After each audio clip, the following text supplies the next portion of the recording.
Hey, what's up? This is Ricardo at Parts People, and in this video, we'll outline the steps for completing a part replacement on your Dell PC. Visit our website and use this coupon for a 5% off discount.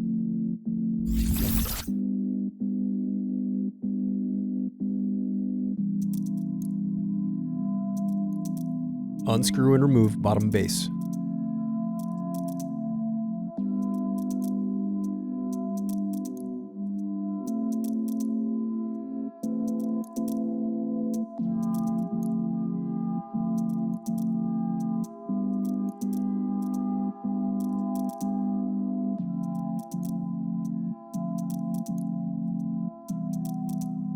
Now unscrew and disconnect battery.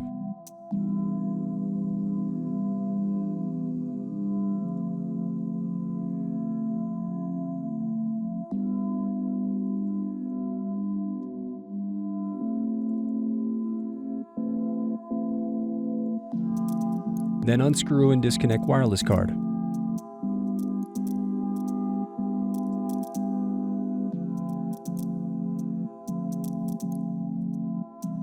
Thanks for watching. Don't forget to like and subscribe if you enjoyed this video. And if you need more, check out this playlist to watch other tutorials for your laptop. You can also click here to find parts for your laptop at partspeople.com.